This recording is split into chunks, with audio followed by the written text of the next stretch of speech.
Jim Bob AR played 13 or started 13 games in college. He started 13 in the NFL. From the guy you watched on tape to the guy you see now, what changes have you seen? Yeah, he's getting better every week.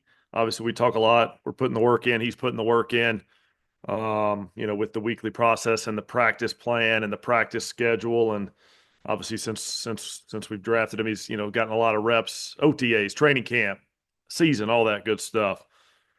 Just developing all aspects of his game, which is what you need to do at the quarterback position. It's a lot easier to say that than it is to go do that. But I think he's had a really productive stretch here of focusing on certain areas and trying to improve them. I think Shane mentioned moving around in the pocket, sort of.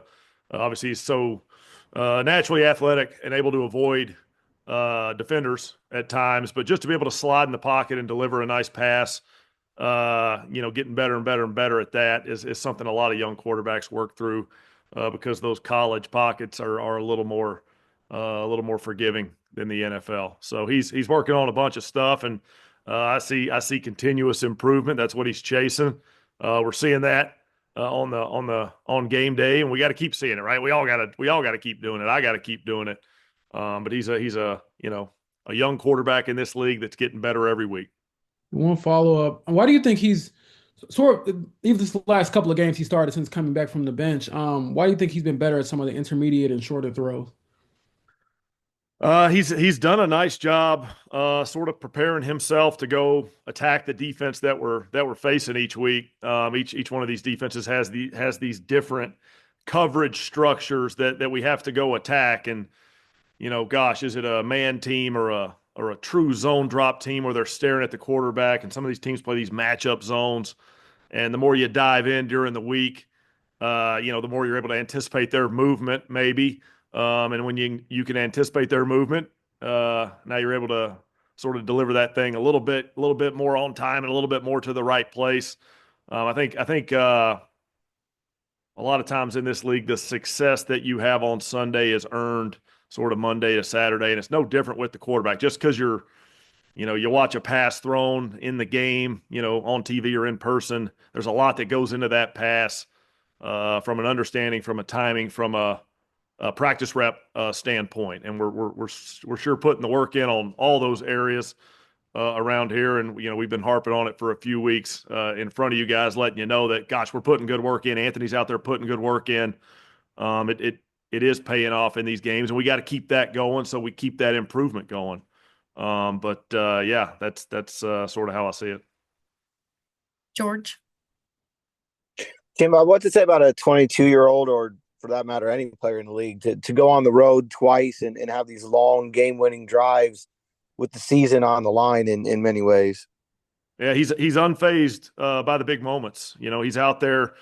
I think a lot of times in this league, you play in big games or big drives or big plays, and some guys try to really amp themselves up and sort of maybe get themselves too fired up, too amped up for these things. Anthony does a nice job of really being steady in those moments, whether it's on the sideline between drives, in the fourth quarter, or just out there playing ball, making decisions, calling the play, breaking the huddle, just all that stuff, right? You got a loud crowd, and Shane's in his helmet calling the play, and gosh, we're breaking the huddle, and you got to have a cool head about you as a quarterback just to operate that whole thing. And Anthony does a really nice job of that, which I think lets you have that success in those big moments. When those moments get bigger, I think it's important for all of us to sort of maintain a steady level of play. A lot of people think you got to raise your level of play in the big moments, but what really happens, I think a lot of people do the opposite. They try to raise it. They end up pressing too much, and it falls off a little bit. So I think you just got to go play ball, and the good play, the good results come from that in those big moments. And what I've seen out of Anthony is a nice, calm, steady demeanor in really big moments, which is a good trait to have. JJ. Hey, Jim Bob, what do you see from Denver's defense, maybe specifically in how they kind of marry their rush and coverage? Yeah, they're doing a phenomenal job this year. Those guys are playing really, really, really good football. Every statistic you want to find can back that up, and shoot, just watch the games. The eye test backs that up. They're mixing their fronts, their personnel groupings. They're substituting in and out a little bit up front. They've got a really talented group that does a great job sort of in the pass rush mode of really trying to attack and win their one-on-ones and get after the quarterback. They have their pressure package that helps them with that stuff. And then, gosh, they're awful tight in coverage. That back end really does, I think, if you're rushing the passer, the tighter the coverage is behind you, the better. Give you a little more time to go rush that quarterback. It's all working together for them right now. It's the defense is very complimentary of each other with helping each other out. So rush to coverage, those things are working together. They're playing the heck out of the run game too. It's a good defense. It's quite a challenge this week. It'll be a fun one. Nate? Hey, Jim Bob, when you have a receiver like Josh Downs or like you used to have with Golden Tate, just those really consistent players in that position, what do you feel like that does for an offense and namely for the quarterback, just to have that kind of consistent player? Yeah, great to have a guy who you can rely on to get open, be where he's supposed to be, and sort of catch the ball when it's thrown to him. Those are really good traits in this league, just to be, really, really, consistently competing to get open in the right area and catch the ball when the quarterback throws it to you. Josh does such a nice job working throughout his weekly schedule, weekly process on how he's going to run routes, working with the quarterback, working with us, sort of coaching wise, how we see things versus different coverages. And then, he does a really nice job behind the scenes of sort of working his own version of different tape study things that he's looking at and different ways that he's preparing for these games that allows him to go have that success on Sunday. So it is nice for an offense. Obviously, sometimes those guys that play a little bit more on the interior of the field, those are maybe your slot receivers oftentimes or tight ends oftentimes. Those guys are a little closer to the quarterback, a little closer to the action.